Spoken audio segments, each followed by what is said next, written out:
ഞാൻ തന്നെയിലേക്ക് വരാം. ഇപ്പോൾ Dean Kuriakose M P telephone ലൈനിലുണ്ട്. ശ്രീ ഡീൻ കുര്യാക്കോസ്, ഈ സമരത്തിൻ്റെ ഒരു ഘട്ടത്തിൽ ഡൽഹി പോലീസ് എങ്ങനെയാണ് അതിനെ നേരിട്ടത് എന്നത് കാണുകയും അനുഭവിക്കുകയും ചെയ്ത ഒരു ജനപ്രതിനിധി കൂടിയാണല്ലോ താങ്കൾ.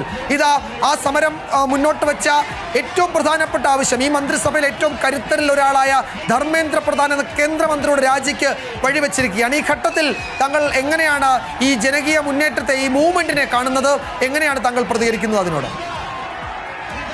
ഇന്ത്യ രാജ്യത്തിന്റെ ചരിത്രത്തിൽ എഴുതി ചേർക്കപ്പെട്ട ഒരു സമരമായി ഈ വിദ്യാർത്ഥി സമരം മാറിയിട്ടുണ്ട് എന്നുള്ള കാര്യത്തിൽ സംശയമില്ല.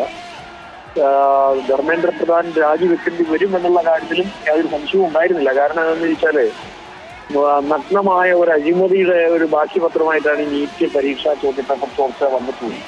കൃത്യമായ ബോധ്യപ്പെടൽ സർക്കാരിനെ സംബന്ധിച്ചിടത്തോളം ഈ പരീക്ഷാ ചോദ്യപേപ്പർ ചോർച്ചയെ സംബന്ധിച്ച് ഈ വിധത്തിൽ മുന്നോട്ട് പോയാൽ ഉണ്ടാകുമെന്നുള്ള മുന്നറിയിപ്പുകളൊക്കെ സർക്കാരിന്റെ മുമ്പിൽ നിൽക്കുമ്പോഴാണ് യാതൊരു ഗവനിക്കലുമില്ലാതെ അല്ലെങ്കിൽ യാതൊരു ഗൗരവമില്ലാതെ വീണ്ടും ഇത്തരത്തിലുള്ള പരീക്ഷകൾ നടത്താൻ സർക്കാർ തയ്യാറായതും വലിയ വിവാദത്തിലേക്ക് വഴിവെച്ചിട്ടുള്ളത്. അപ്പോൾ ഈ ഘട്ടത്തിൽ ധർമ്മേന്ദ്ര പ്രധാൻ മന്ത്രി അദ്ദേഹത്തിന്റെ കൃത്യവിലോപം വളരെ സ്പഷ്ടമായിരുന്നു. അദ്ദേഹത്തിന്റെ ബോധ്യത്തിൽ നടന്നതായ ഒരു ചോദ്യപേപ്പർ ചോർച്ച പോലെയാണ് ആ കാര്യങ്ങളെല്ലാം തെളിവുകൾ മുമ്പിൽ വരിക. അപ്പൊ അങ്ങനെ വന്നപ്പോൾ അദ്ദേഹത്തിന് രാജിയല്ലാതെ മറ്റു മാർഗമില്ല എന്നുള്ള ഒരു നിലയിലേക്ക് കാര്യങ്ങൾ വന്നിട്ടുണ്ട്. അപ്പോൾ ആ ഒരു നിലയിലേക്ക് ജനാധിപത്യ വിജയം എന്നുള്ള ഒരു അർത്ഥത്തിൽ വിദ്യാർത്ഥി സമരം ഒരേ സമയം തന്നെ രൂപപ്പെട്ട് വന്നപ്പോൾ സ്വാഭാവികമായും ഗവൺമെന്റിന് ഈ വിധത്തിൽ പ്രതികരിക്കേണ്ടി വന്നു. പ്രത്യേകിച്ചും പക്ഷെ BJPയുടെ ഭാഗത്തു നിന്ന് ആരും ഇത് പ്രതീക്ഷിച്ചില്ല. അല്ലെങ്കിൽ ആ ഒരു നിലയിൽ BJP ഒരു ജനാധിപത്യ മര്യാദ കാണിക്കുമോ ഇല്ലയോ എന്നുള്ളൊരു സന്ദേഹം മാത്രമായിരുന്നു നമുക്കൊക്കെ ഉണ്ടായിരുന്നു. പക്ഷെ വിദ്യാർത്ഥികളുടെ ഇച്ഛാശക്തിക്ക് മുൻപിൽ ഗവൺമെന്റ് കീഴടങ്ങേണ്ടി വന്നു എന്നുള്ളതാണ്.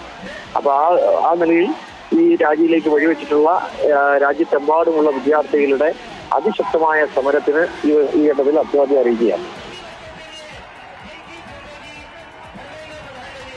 ഈ മൂവ്മെന്റിന്, ഇത്തരം ജനകീയ മുന്നേറ്റങ്ങൾക്ക് ഒരു തുടർച്ചയുണ്ടാകുമോ ശ്രീ ഡീൻ കുര്യാക്കോസ്? ഇതിനെ ഇപ്പൊ നമുക്കറിയാം, ആം ആദ്മി പാർട്ടി ആ നിലയിൽ രൂപപ്പെട്ടു വന്നതാണല്ലോ. പിന്നീട് അതിന് സംഭവിച്ച അപജയം നമ്മൾ കാണുകയും ചെയ്തു. അപ്പോൾ ഇത്തരം മുന്നേറ്റങ്ങൾക്കൊരു തുടർച്ചയുണ്ടാകുമോ? അതിനെ പ്രതിപക്ഷം അതിൽ നിന്ന് എന്ത് ഊർജ്ജം ഉൾക്കൊള്ളും? ഇപ്പോൾ നരേന്ദ്രമോദിയെ തോൽപ്പിക്കാൻ കഴിയില്ല എന്ന ഒരു നറേറ്റീവ് സംഘപരിവാർ രൂപപ്പെടുത്തിക്കൊണ്ട് വരുന്നുണ്ട്. അതിന് കിട്ടുന്ന ഒരു മറുപടി കൂടിയാണല്ലോ ഇത്തരം മുന്നേറ്റങ്ങൾ. അപ്പോൾ അത് പ്രതിപക്ഷം എങ്ങനെ ഒരു ഊർജ്ജമാക്കും? വരാനിരിക്കുന്നത് നരേന്ദ്രമോദി സർക്കാരിനെ സംബന്ധിച്ച് എത്രത്തോളം കടുത്ത ദിവസങ്ങളായിരിക്കും? തീർച്ചയായിട്ടും ഇത് പ്രതിപക്ഷ പ്രസ്ഥാനങ്ങൾക്ക് കൂടുതൽ കരുത്ത് പകരുന്ന തരത്തിലാണ് ഈ സമരത്തിന്റെ ഗതിവിഗതികളെല്ലാം വന്നിട്ടുള്ളത്.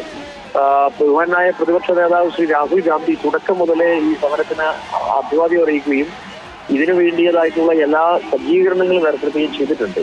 മാത്രമല്ല, പാർലമെന്റ് സമ്മേളനം തുടങ്ങിയ നാൾ മുതൽ പ്രതിപക്ഷത്തിന്റെ ഒറ്റക്കെട്ടായിട്ടുള്ള ഒരു പോരാട്ടത്തിനാണ് രാജ്യം സാക്ഷ്യം വഹിച്ചത്. പാർലമെന്റിനകത്തും പുറത്തും ഇപ്പൊ ഞങ്ങൾ ഉൾപ്പെടെ എല്ലാ എംപിമാരും ഒത്തുചേർന്നുകൊണ്ട് ബഹുമാനപ്പെട്ട പ്രതിപക്ഷ നേതാവിന്റെ നേതൃത്വത്തിൽ പ്രധാനമന്ത്രിയുടെ വസതിക്ക് മുൻപിൽ പോലും പോയി സമരം ചെയ്യുകയുണ്ടായി. ഗാന്ധി സ്മൃതിയിലേക്ക് മാർച്ച് നടത്തുകയുണ്ടായി.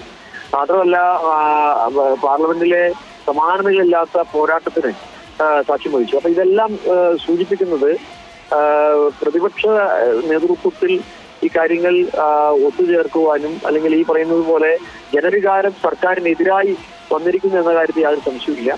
അപ്പൊ ആ ജനവികാരത്തെ പ്രതിഫലിപ്പിക്കാൻ പ്രതിപക്ഷത്തിനും കഴിഞ്ഞിരിക്കുന്നു എന്നുള്ളത് വളരെ ആവേശകരമാണ്. തുടർന്നുള്ള ദിവസങ്ങളിൽ ഗവൺമെന്റിന്റെ ദുഷ്ചേരികൾക്കെതിരായിട്ടുള്ള പോരാട്ടത്തിന് കരുത്തു പകരുന്ന തരത്തിലേക്ക് പ്രതിപക്ഷ പ്രവർത്തനങ്ങളെ മാറ്റിയെടുക്കാൻ ഇതുവഴി സാധിക്കുമെന്നതിൽ തർക്കമില്ല.